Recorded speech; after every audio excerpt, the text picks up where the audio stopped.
Hello students, आज हम Microsoft Excel को आगे कंटिन्यू करने जा रहे हैं। अगर आपको याद हो तो कल हमने एक्सेल के अंदर टेबल बनानी सीखी थी कि किस तरीके से एक्सेल के अंदर टेबल बनाई जा सकती है।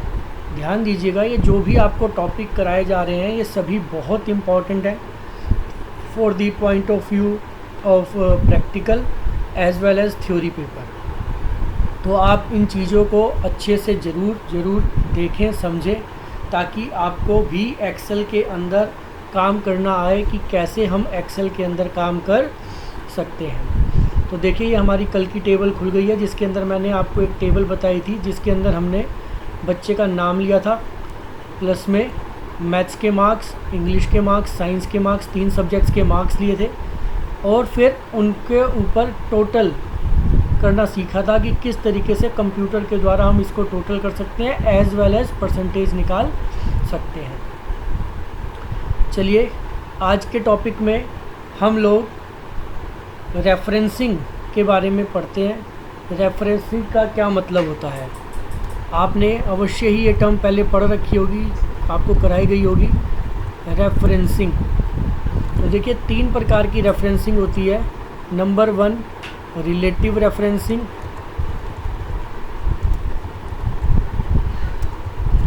नंबर 2 एब्सोल्यूट रेफरेंसिंग, और नंबर 3 मिक्स रेफरेंसिंग।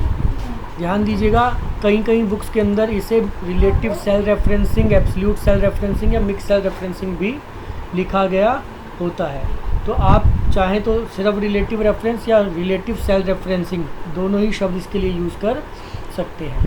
अब ये होती क्या है और कैसे इसका यूज़ किया जाता है, समझेंगे ज़रा। परसेंटेज या टोटल किसी एक के द्वारा हम इसे आसानी से समझ सकते हैं। तो मैं यहाँ से परसेंटेज को हटा देता हूँ, क्योंकि आपको परसेंटेज के अंदर फॉर्मूला बताना था, जो मैं ऑलरेडी पिछली वीडियो के अंदर बता चुका हूँ। अब देखेंगे यहाँ पर, अगर आपने ध्यान दिया हो तो हमने यहाँ पर फॉर्मूला लगा रखा है सम B2:D2। इट मीन्स हमने ये एडिशन किया हुआ है। यहाँ पर सम का मतलब जोड़ करना, कहाँ से कहाँ तक करना है वो हम रेंज के द्वारा बता रहे हैं। B2:D2, तो ये हमारा B2 सेल है यहाँ पर, और यह D2 सेल है यहाँ पर। तो इन तीनों का टोटल करने के लिए, अर्थात B2 से लेकर D2 तक, B2, C2 और D2 का टोटल करने के लिए हमने ये फॉर्मूला यहाँ पर लगा रखा है। अब ध्यान दीजिए, यहाँ पर जो ये हमने रेंज लिखी है, ये जो मैं सेलेक्ट कर रहा हूँ, ये वाली जानकारी, इसे कहते हैं रेंज। डैट मीन्स जब हम किन्हीं 2 सेल एड्रेसेस को कोलन के साइन के साथ लिखते हैं, बीच में कोलन का साइन लगा के, तो उसे क्या बोला जाता है, उसे रेंज बोला जाता है। अब देखिए, यहाँ पे नीचे लिखा आ रहा है सम नंबर 1, नंबर 2। अगर आप चाहें तो ऐसे भी दे सकते हैं, लेकिन उसमें आप नंबर खुद देंगे। फॉर एन एग्जांपल देखिए, मैं करके दिखाता हूँ। यहाँ पर मैंने यहाँ पे क्लिक किया, इज इक्वल टू सम। ये वाला तरीका शायद हमने पहले नहीं किया, बाई चांस अभी मेरे को नज़र आया तो मैं आपको बता दे रहा हूँ। 5, 7, 3, 9, जो भी आप नंबर डालना चाहेंगे, अगर आप इस तरीके से कोमा सेपरेटर करके नंबर्स को दे देते हैं तो भी आपका आंसर आ जाता है। तो जो हमने ये नंबर दिए, इनका टोटल करने के लिए इनको ऐसे भी लिखा जा सकता है, परंतु हम लोग सेल रेफरेंसिंग का प्रयोग ज़्यादा करते हैं, अर्थात सेल एड्रेस का यूज़ ज़्यादा करते हैं बजाय कि डायरेक्ट वैल्यू की देने के, जैसे कि इस केस में दी हुई है। हमने यहाँ पे डायरेक्ट वैल्यूज़ दे दी हैं। अगर हम ऐसा देते हैं तो हमारा काम मुश्किल होता है बजाय आसान होने के। तो हम ऐसा तो कर ही सकते हैं चाहें तो, और साथ ही साथ सेल एड्रेस का भी प्रयोग कर सकते हैं, जैसा कि हमने यहाँ कर रखा है। ये हमने सेल एड्रेस दिया है। ध्यान दीजिएगा, ये जो मैं बार बार आपको बोल रहा हूँ सेल एड्रेस या रेंज, इस ही को सेल रेफरेंसिंग करना कहा जाता है। Referring a cell with its cell address, ध्यान से सुने, referring a cell with its cell reference is known as cell referencing. अगर आप किसी सेल को उसके के अंदर दूसरे किसी सेल को, आप किसी एक सेल में किसी दूसरे सेल को उसके सेल एड्रेस से यदि कॉल कर रहे हैं, बुला रहे हैं, यूज़ कर रहे हैं, जैसा कि इस केस में हमने किया हुआ है, तो इसी को सेल रेफरेंसिंग करना कहा जाता है। तो देखिए मैं यहाँ लिख भी देता हूँ आपकी जानकारी के लिए, नोटिस कीजिएगा ये मैं टाइपिंग वर्क कर रहा हूँ। हम एक्सेल के अंदर सिर्फ और सिर्फ कैलकुलेशन का ही काम नहीं कर सकते, अगर हम चाहें तो टाइपिंग भी यहाँ पर की जा सकती है। तो देखिए भाई यहाँ पे आपके लिए ये एक डेफिनेशन है जिसको टाइप कर रहा हूँ, तो आप इसको इस तरीके से लिख सकते हैं, referring a cell with its cell address is known as cell referencing.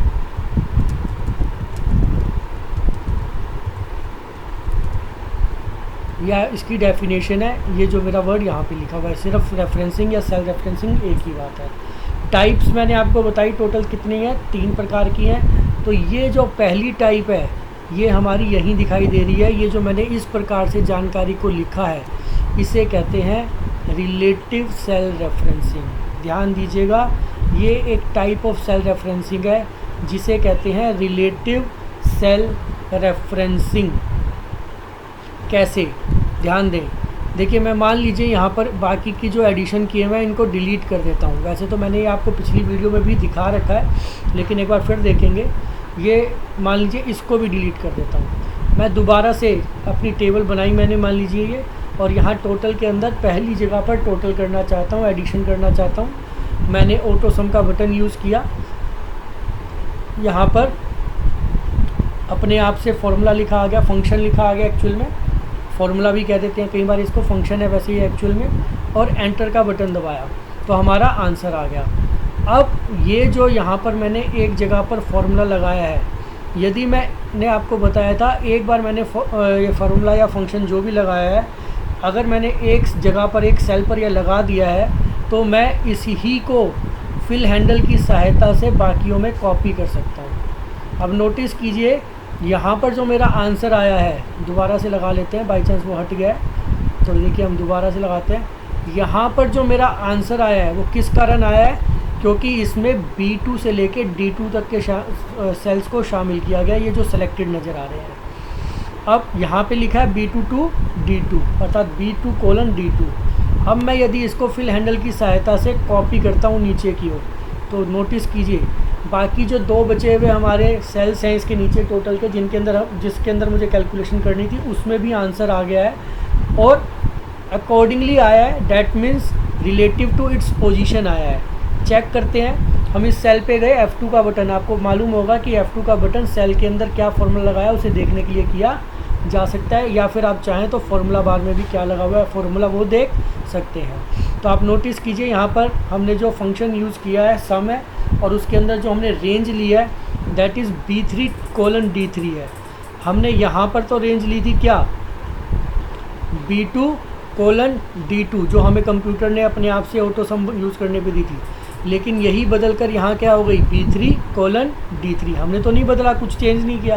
तो relative to its position, that mean जब सेकंड रो में था तो B2:D2 आया, जब थर्ड रो में चला गया तो B3:D3 हो गया, और इसी प्रकार से जब उससे अगली रो में गया तो B4:D4 हो गया।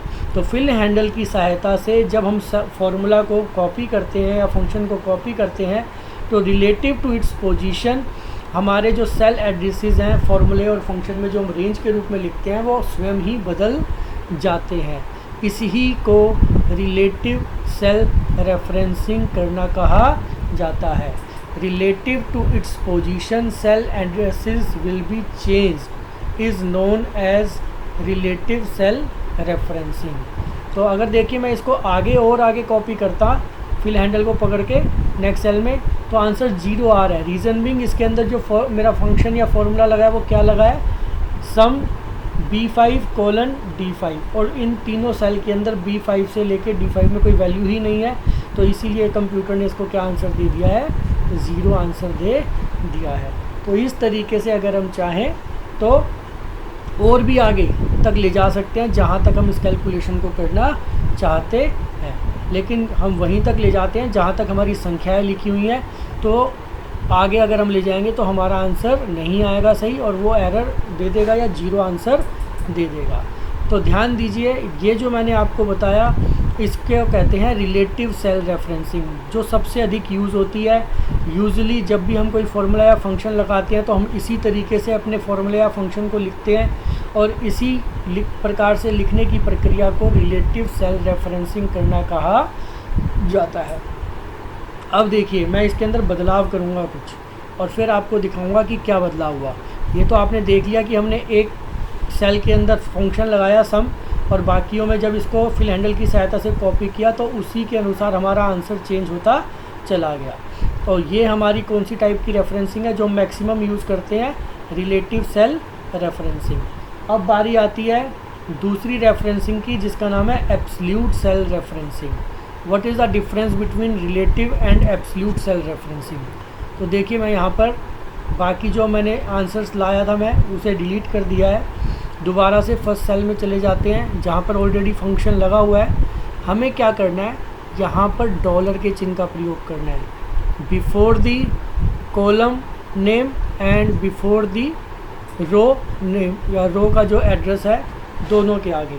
तो ध्यान दीजिएगा, यह बी हमारा यहाँ पर किसको प्रदर्शित कर रहा है, कॉलम को, और यह 2 किसको दिखा रहा है, रो को। तो दोनों के आगे डॉलर का चिन्ह लगा दिया मैंने। इसी प्रकार से $D $2 दोनों के आगे डॉलर का चिन्ह लगा दिया और एंटर का बटन दबाया। नोटिस कीजिए, आंसर तो अभी भी सेम आ रहा है। आप कहेंगे जी क्या फ़र्क पड़ गया, तो ध्यान दीजिएगा, फ़र्क अभी मैं आपको बताने वाला हूँ। फ़र्क क्या पड़ेगा, हमने पहले फॉर्मूला लगाया था विदाउट डॉलर के, तो भी 219 आंसर था, और अब लगाया है फंक्शन के अंदर डॉलर का साइन लगाकर, जो कि हमने कॉलम और रो के नाम के आगे लगाया है, तो भी आंसर 219 आ रहा है। अब करते हैं हम इसके अंदर फॉर्मूले को कॉपी। देखिए, मैंने यहाँ किया कॉपी, ये क्या हुआ, ये तो सभी जगह पर 219 आ गया।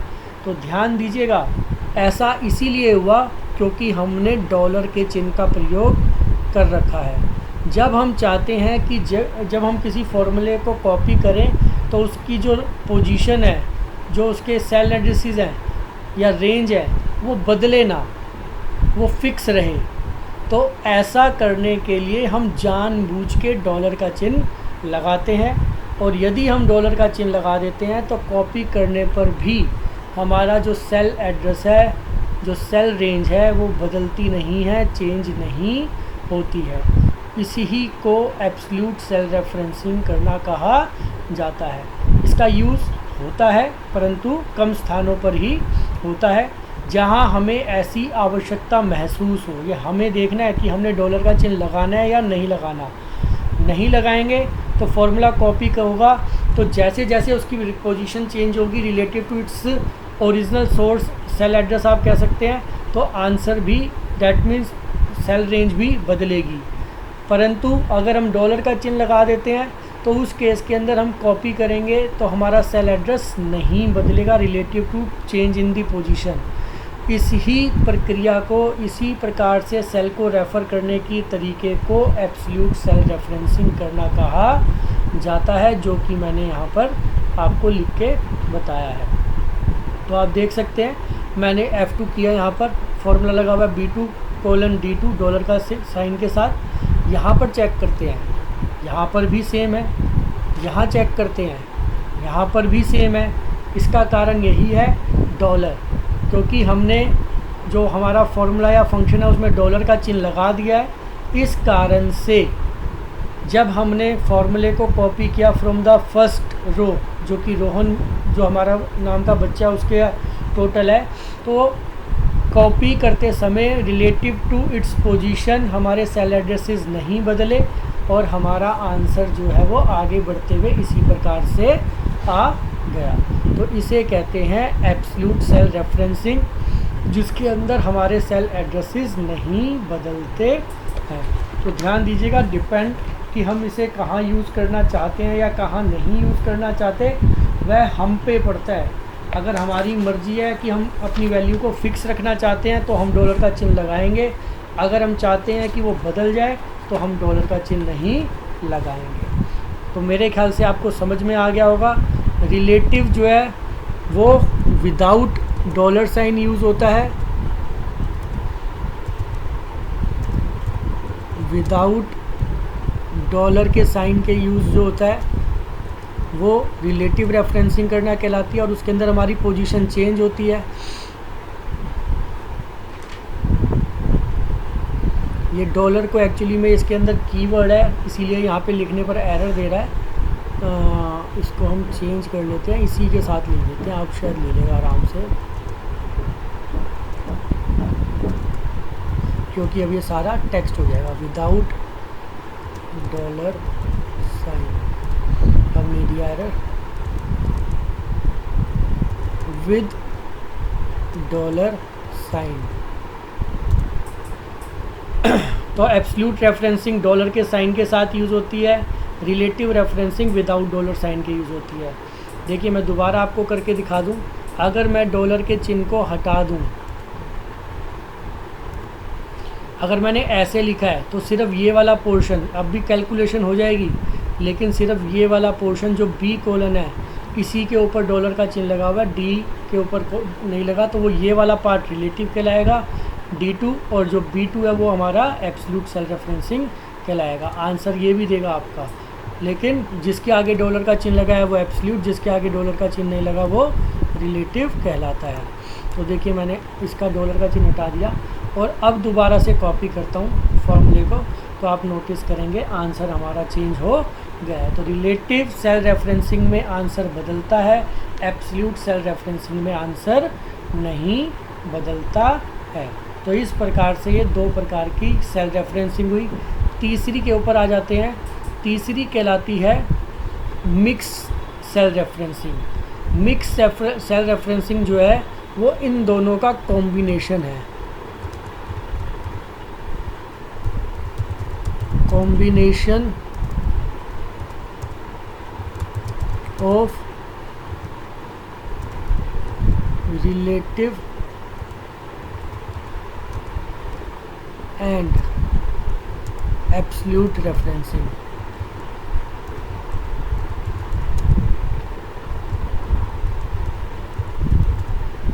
इन दोनों के कॉम्बिनेशन को क्या कहते हैं, मिक्स सेल रेफरेंसिंग कहा जाता है। ये लाइन थोड़ी आगे चली गई, आप वीडियो रोककर इसको लिख सकते हैं, या आगे भी ये मैंने आपको करके दिखा दिया है, यहाँ पर देख सकते हैं। करके दिखाता हूँ, देखिए इन दोनों सेल्स को डिलीट कर देते हैं, इस पर जाते हैं, F2 का बटन दबाया, मैंने यहाँ पर यूज़ किया डॉलर, और यहाँ पर यूज़ किया डॉलर, एंटर किया, यहाँ तो आंसर सेम आ रहा है। अब करते हैं कॉपी, नोटिस कीजिए आंसर में क्या आ गया। अब चेक करते हैं F2 दबा के, तो इसने क्या किया है, इसने जो हमारा B2 सेल था उसे तो कर दिया है फिक्स, डैट मीन्स स्टार्टिंग होगी यहाँ से, और D3 जो था, ये गलती से मैंने डॉलर एक के साथ लगा दिया, इसको चेंज करते हैं, इसको तो एब्सोल्यूट ही कहेंगे। अच्छा, ये इसने यहाँ पर इस तरीके से कॉपी किया है, तो देख सकते हैं यहाँ पर डॉलर मैंने एक के साथ लगाया, तो मैं डॉलर एक जैसे के साथ लगाता हूँ बजाय कि दूसरे के साथ लगाने के। तो इसको यहाँ पर डॉलर लगाते हैं, यहाँ पर इसके साथ एंटर किया, और अब कॉपी करके एक बार देखते हैं, ये देखिए आंसर बदल गए। तो नोटिस कीजिए यहाँ पर जो डॉलर है किसी एक के साथ यूज़ किया गया है, हमने किसके साथ किया, कॉलम के साथ किया है। तो जब हम किसी एक के साथ, या तो रो के साथ या कॉलम के साथ डॉलर के चिन्ह का प्रयोग करते हैं, तो इस प्रकार से लिखने की प्रक्रिया को, इसमें आधा जो मेरा एड्रेस है वो तो है एब्सोल्यूट, और बाकी जो बचा हुआ मेरा सेल एड्रेस है जिसके साथ डॉलर का चिन्ह नहीं लगा हुआ वो क्या है, रिलेटिव। तो इस प्रकार से लिखने की प्रक्रिया को मिक्स सेल रेफरेंसिंग करना कहा जाता है। बाकी इसका यूज़ बहुत ही कम स्थानों पे होता है, क्योंकि ये काफ़ी टिपिकल सा वो बन जाता है। अब देखिए इसमें आंसर वैसे सेम आ रहे हैं, रीज़न बिंग हमने जो डॉलर का चिन्ह लगाया है उससे कोई फ़र्क नहीं पड़ रहा, सभी जगह बी कॉलम यहाँ पर यूज़ हुआ है सभी बच्चों के लिए, और सभी जगह डी कॉलम यहाँ पर यूज़ हुआ है सभी बच्चों के लिए, इसलिए कोई फ़र्क ना पड़ने के कारण हमारे जो पहले आंसर आ रहे थे विदाउट डॉलर के, या दोनों तरफ डॉलर लगाने के, विदाउट डॉलर के सॉरी, वही आंसर आ रहे हैं। अब मैं देखिए इसको दोबारा से चेंज करके दिखाता हूँ आपको। डॉलर मैं अब बी के स्थान पर लगा देता हूँ 2 के आगे,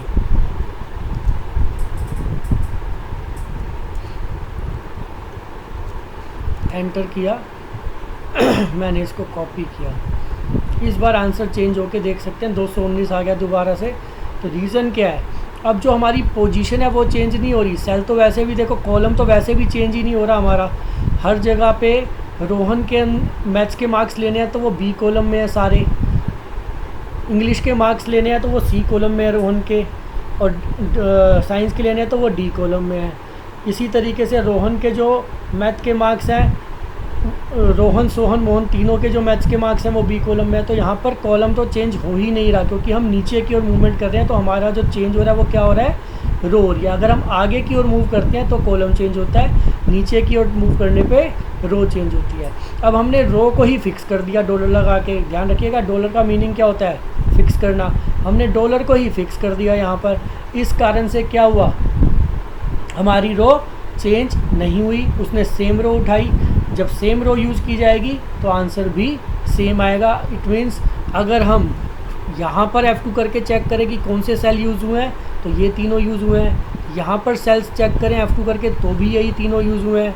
और अगर इस जगह पर F2 करके चेक करें तो भी D2, C2 और D2 सेल का ही योग यहाँ पर दिखाया गया, सम दिखाया गया। इट मीन्स चेंज नहीं हुआ। तो मेन बात है मिक्स सेल रेफरेंसिंग की। तो किसी एक के साथ अगर आप डॉलर का चिन्ह लगा देते हैं तो उस प्रकार से लिखने को ही मिक्स सेल रेफरेंसिंग कहा जाता है। दोबारा से बता दूं, मिक्स सेल रेफरेंसिंग में हमारी कैलकुलेशन थोड़ी टिपिकल हो जाती है, जिसको समझना थोड़ा सा मुश्किल है। तो हम इसका यूज़ ज़्यादा जगहों पर नहीं करते, बहुत ही कम स्थानों पर इसका यूज़ किया जाता है। अधिकतर स्थानों पे या तो रिलेटिव या एब्सोल्यूट का यूज़ करते हैं, और सबसे ज़्यादा रिलेटिव का यूज़ होता है जब हमें ऐसा महसूस हो कि हमारी कोई एक पर्टिकुलर वैल्यू हम बदलना ही नहीं चाहते हैं। तो उस केस के अंदर हम चाहें तो एब्सोल्यूट का यूज़ करके डॉलर का चिन्ह लगाकर उसको एब्सोल्यूट बनाते हैं, एल्सवाइज हम रिलेटिव का ही यूज़ करते हैं। उम्मीद करता हूँ कि ये तीनों सेल रेफरेंसिंग आपको अच्छे से समझ में आ गई होंगी। ये इम्पॉर्टेंट है, पेपर में भी इनके बारे में अधिकतर पूछा जाता है। अगर आपको कहीं कोई दिक्कत है तो वीडियो को बार बार देखें, फिर भी कोई परेशानी है तो आप मुझे फ़ोन या मैसेज भी कर सकते हैं। Thank you.